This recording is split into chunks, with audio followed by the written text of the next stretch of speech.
You know, how are things? So, last time we spoke, well, I say spoke, I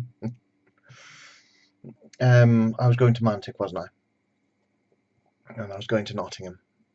And I did. And in theory, I'm going to make a longer video explaining that whole thing, um, in theory. Needless to say, I didn't win the painting competition. Bit of a shame, really, but, oh well. That's the way it goes. On the bright side of things, I wasn't completely out of the running. Well, this is by my own estimations. Um, there was 4 categories, and they were only judging one on the day. And when I entered my model, each category had I was in the single miniatures category for Warpath, and each category only had one entrance. I came back at the end of the day, and my category had um, two other entrances, but all the others seemed to have only had one. So I don't know whether there was others that came and went. I don't know. But of the other two in my category, both were really good. Well, actually, all the models all over were really good. Both were really good. But I don't think I was out of the running. I don't think there was such a gap between their paint jobs and mine that would automatically discount mine, or from being, you know, capable of winning. But like I say, that's just my opinion. Um, but that's not to take anything away from any of the others. Let me see. There was one of a Dreadball player, and that was really done to a T. It matched, well, from what I could tell, it matched the official paint job on Mantic's website really well. And there was another one which, technically, from a technical perspective, was very good. They'd faded through yellow to red, going through blue, I think. I can't remember that well. And they'd done it really well, but it looked,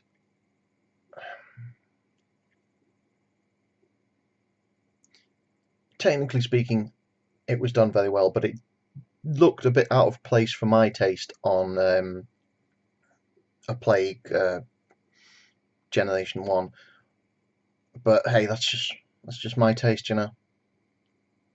But but yeah, they at the end of the day they announced the winner, which was a bit strange because they only ended up judging the strike team category, and as far as I could tell, there was only one entrance in there.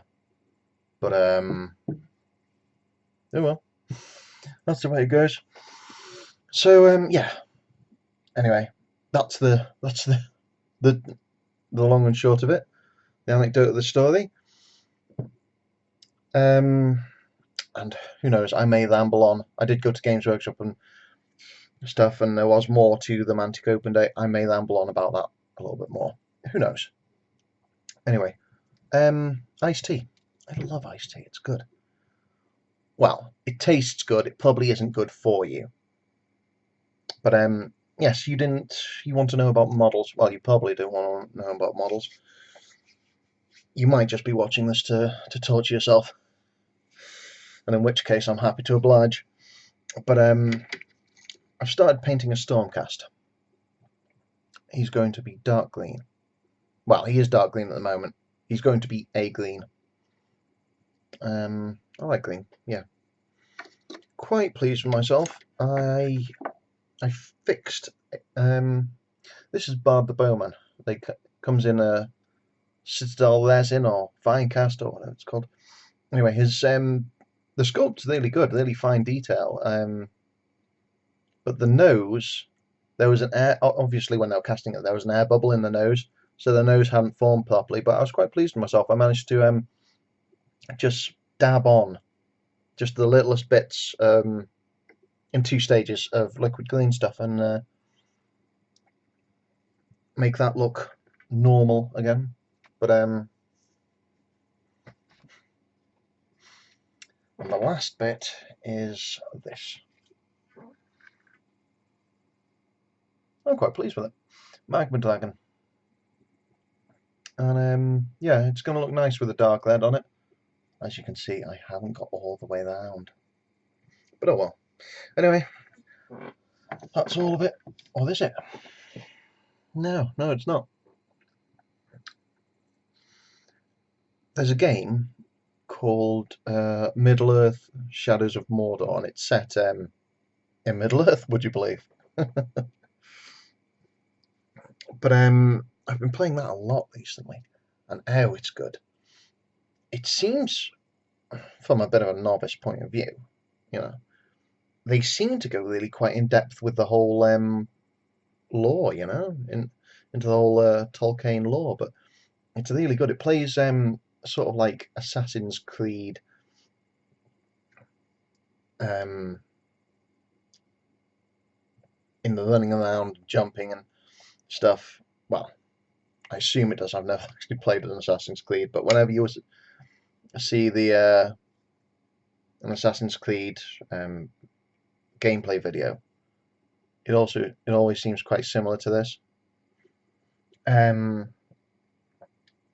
The other nice thing about it is there's all the terrain, all the scenery looks really cool, and it's like it's a place you want to explore. There's monsters to run away from, which is always good. But the best thing about it is probably the captains, because there's like at any time there's random captains dotted throughout the map, or Uruk captains, and they're effectively boss battles. But if you leave them be, they get more powerful and stronger and stronger. And if you have multiple like battles with this one particular guy, or well, with a particular guy, they'll start remembering the battles. So, like say you ran away from them. Next time you find them, they'll say, "Ah, you're a coward." Or say you kicked them into a fire. Next time they might have a completely burnt face. You know. So it's a little bit persistent in that way, and it gives it a bit of character. Anyway, the point is that if you get a chance to play it, you should do, because it's a really good game. Speaking of games,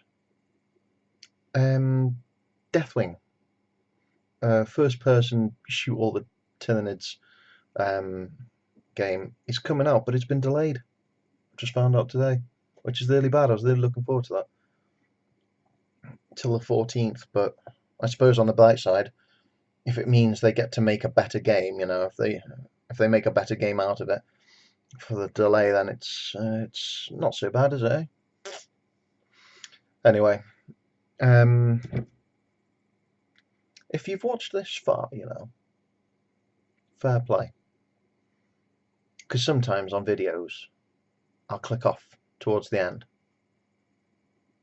You know, last 30 seconds or something. I know that's probably not polite, but oh well. If you have watched this far, how about you let me know what you're up to, what you're hobbying, if you like, that is. Are you making terrain, painting, building models, playing games? I'd just be interested to know, you know? Just curious. Anyway.